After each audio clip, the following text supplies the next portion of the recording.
here is the best and effective revision strategy for the 60 days. Hi everyone, welcome back to my YouTube channel. Basically this video is for those who are still confused how to do the revision. जिन लोगों ने already ये exam में appear कर चुके हो and वो लोग बोलते हैं मुझको मेरा थियोरी कंप्लीट है, मैं बहुत सारे MCQ कोई 12 to 15,000 MCQ भी कर चुके हैं, रिविजन भी थोड़ा बहुत किया था, but still they are not getting selected. Why they are not getting selected after trying 2 to 3 times. So here my answer, you have to do the revision with a effective strategy. So here is the best and effective revision strategy for the 60 days. This is not only for the NORCET, this is for all the central government nursing examination. मैं already मेरा जो previous video में बोल चुकी हूँ क्या क्या अभी वैकेंसीज आने वाला है, क्या क्या वैकेंसीज ऑलरेडी है एंड किस किस का एप्लीकेशन चल रहा है, मैं ऑलरेडी वीडियो में बोल चुकी हूँ. So if you are not aware about this, please go through that video. So अभी RRB का नोटिफिकेशन भी आएगा, उसका कैलेंडर भी आ गया है. अभी NORCET 9 का भी रिजल्ट आ गया, NORCET 10 का भी कैलेंडर आउट हो गया है. So here is the 60 days revision plan. First you have to divide these 60 days, that is 45 days and another one is the 15 days. So in the 45 days just divide the week here. So here you have to pick up the 6 weeks for your subject wise revision and simultaneously with the MCQ. While doing the revision you have to study other things also and you have to give another time for the revision.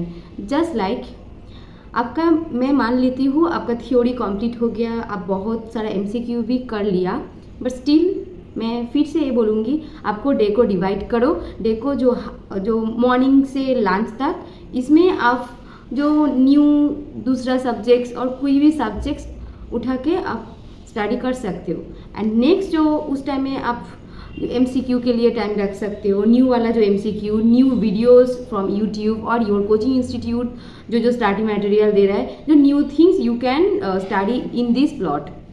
And इसमें आप test series भी दे सकते हो. ये जो morning से lunch time तक ऐसे करके आपको डिवाइड करना है. उसके बाद after the lunch to dinner ये टाइम तक आपको रिविजन टाइम रखना है. तो रिविजन के लिए first week for the medical surgical nursing only. इसमें आपको क्या करना है, मेडिकल सर्जिकल नर्सिंग के साथ साथ आपको बेसिक्स भी रिविजन करना है, that is the fundamental of nursing. So first week में आपको फंडामेंटल ऑफ नर्सिंग करके मेडिकल सर्जिकल नर्सिंग को रिवाइज करना ही है. उसके बाद आपको जाना है पेडियाट्रिक नर्सिंग. पेडियाट्रिक के साथ जो OBG ऑब्स गायनी है वो भी आपको 1 वीक में कंप्लीट करना है, क्योंकि child health with the maternal health ये इंटरलिंक्ड है. सो you have to make the connection and within 1 week you have to complete the OBG and the pediatric. And in the 3rd week you have to complete the psychology, psychiatric nursing and the sociology. These subjects are interconnected. So like this you have to revise 3 subjects in the next 3rd week. And 4th week में आपको पढ़ना है community health nursing. Community health nursing के साथ आप biochemistry and nutrition को रख दो, क्योंकि 1 week that is enough for biochemistry, nutrition and the community and the major subjects like the community health nursing and minor subject like the biochemistry and nutrition. This is आपका 4th week तक हो गया. And 5th week में रखो आप that is the pharmacology, pathology, management, research, all the आपको जो minor subjects अभी कंप्लीट नहीं हुआ, सो वो 5th वीक में रखो. In the revision time that not means only the theory, you have to revise the MCQ simultaneously with the theory. So वो जो टाइम बोला है आफ्टर लंच टू डिनर और आफ्टर लंच टू आप dinner के बाद जितना पढ़ सकते हो, इसमें भी आप रिविजन टाइम रखो. न्यू स्टडी और एनीथिंग लाइक दैट मॉर्निंग का session is good. After lunch evening का session throughout the night revision, क्योंकि last 60 days strategy for your exam. So इसमें आप थ्योरी कंप्लीट किया, थ्योरी के साथ साथ MCQ. सो उसके बाद ये हो गया आपका वीक का रिविजन. सो लास्ट वीक के बारे में अभी तक मैं कुछ नहीं बोली हूँ. सो लास्ट वीक में आपको जो आपका जो वीक टॉपिक है, वीक पार्ट्स है, वीक पोर्शन, वीक सब्जेक्ट है, उसको रिवाइज करना है फिर से दोबारा. एंड उसके साथ साथ आप जो सेल्फ नोट्स बनाया था, आपका मिस्टेक से हो, आपका जो न्यू टर्म था उससे हो, आपको आपका जो सेल्फ नोट्स है उस लास्ट वीक में वीक टॉपिक के साथ साथ सेल्फ नोट्स भी रिवाइज करना है। So the whole subject wise revision and MCQ आपका हो गया, आपका नोट्स भी हो गया, विथ द वीक जो टॉपिक्स था वो भी रिवाइज कर लिया है आपने। तो जो अभी लेफ्ट आउट लास्ट 15 डेज में आपको क्या करना है, आपका जो भी थ्योरी जो भी बुक है उसका फर्स्ट पेज तक लास्ट पेज तक आपको एक बार रैपिड रिवीजन करना है।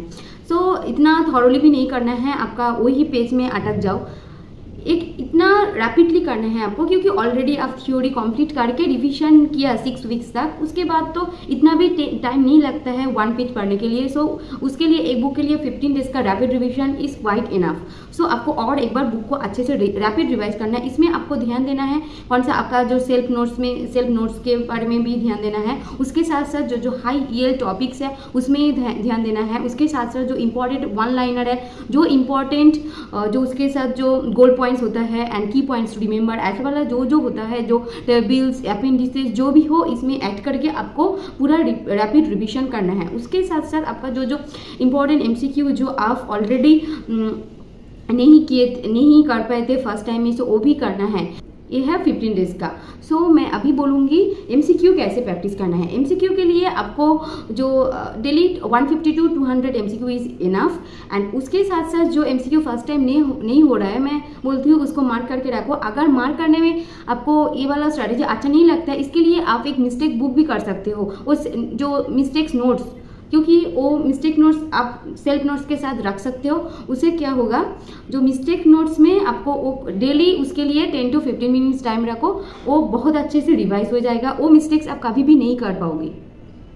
So this is for the MCQ. And last में मैं ये बोलूँगी, आपको मैं ऑलरेडी बोल चुकी हूँ टेस्ट सीरीज कब लेना है। अभी it's time to take the test series. So test series daily नहीं करना है, आप बुक से एमसीक्यू प्रैक्टिस कर लो। टेस्ट सीरीज आप इसमें ध्यान दो, आपको फुल टेस्ट सीरीज प्रैक्टिस करना है। So keep the Sunday for the test. Sunday में आप एक टेस्ट सीरीज ले लो, जो फुल जो एग्जाम के लिए आप तैयारी कर रहे हो ना, उसके लिए आपका फुल मॉक टेस्ट ले लो for 1 day or 2 day in a week. That's enough for your self evaluation, and that will increase your जो self confidence and boost your energy for the examination. So weekly 1 to 2 full mock test is enough for now. So 8 to 10 अगर full mock test दोगे ना आप, इसमें आपका जो positive energy आएगा उसके वो आपका एग्ज़ाम के लिए बहुत अच्छा है। So that's for the test series. अभी सब सब्जेक्ट वाइज टेस्ट सीरीज़ नहीं लेना है, क्योंकि ऑलरेडी आपका बुक में टॉपिक वाइज एमसीक्यू है, प्रीवियस ईयर का जो एमसीक्यू पीआर यादव का बुक में है, टारगेट हाई में उसमें है आपका topic wise MCQ. So it's enough for the MCQ. No need to take subject wise MCQ, topic wise MCQ from the test series. So here some important tips for staying consistent. So consistency is needed, very much needed for any competitive examination, not only for the nursing, for every competitive examination you have to gain the consistency power. So for that, so आपको smartly पढ़ाई करना है। अब 1 hour में 50 minutes study करो, 10 minutes break ले लो और 5 minutes break ले लो। इससे आपका जो ब्रेन सेल को वो थोड़ा सा एक्टिवेट एंड एनर्जाइज होने का भी टाइम लगता है ना। सो इससे आपका स्टडी पैटर्न में इम्प्रूव हो जाएगा एंड बहुत सारा वो आपका इफेक्टिव स्टडी होगा। सो ये करके एक पढ़ाई कर सकते हो। एंड मैं बोलूँगी आप बहुत सारा यूट्यूब चैनल में एंगेज मत हो, अभी मत इतना स्क्रॉल करो कि आपका टाइम वेस्ट यूट्यूब में ही हो जाएगा। यूट्यूब में बहुत सारा क्वेश्चन सॉल्व पेपर भी आता है, but try to avoid all those, क्योंकि आपको जो प्रीवियस ईयर का क्वेश्चन है वो आपको पीआर यादव का बुक में है, एंड ऑल्सो वो वाला उधर एक्सप्लेनेशन भी है। एक्सप्लेनेशन अगर किसी क्वेश्चन में इतना भी नहीं मिल रहा है तो go through the ChatGPT और the any browser, so that you will not waste your time, because time is precious ना। अगर टॉपिक में डाउट्स है थोड़ा बहुत स्पीड करके जो वीडियो 2x में डाल के थोड़ा वो टॉपिक को अच्छे से समझो, इट्स ओके। बट वो जो प्रीवियस ईयर का क्वेश्चन होता है इसमें आपका टाइम वेस्ट मत करो। 10 to 11 MCQ होता है 1 hour का सेशन में जो लाइव होता है, इसमें आपका टाइम वेस्ट ही होगा और कुछ नहीं होता है। सो ये एक पॉइंट है। और एक मैं बोलना चाहती हूँ कि आपका स्लीप एंड डाइट में भी बहुत सारा ध्यान देना है। Stress management is very much important for the any competitive exam. And lastly मैं बोलूँगी don't revise for so many sources, so many books. आपके पास जो 1-2 बुक है, it's enough for the revision. Don't revise from multiple sources but revise well, revise multiple times, not from the multiple sources. So और lastly मैं ये बोलूँगी कि आपका सेल्फ इवैल्यूएशन बहुत इम्पॉर्टेंट है। इसके लिए आप सेल्फ ट्रैकर मतलब आपको लिख के रखो, मैं कल ये पढ़ाई करूँगी, उसको टिक करो, मैं ये कर लिया आज के लिए। सो आपका दिमाग में भी बहुत अच्छा वाला एक माइंड में होगा ना, मैं आज के लिए इतना प्लान किया था, मैं कर लिया। सो ये अचीवमेंट का भी एक पॉजिटिव एनर्जी आपके पास आ जाएगा। सो ऐसे करके सेल्फ इवैल्यूएशन करो। Stay positive, stay focused, you can do it. Bye bye.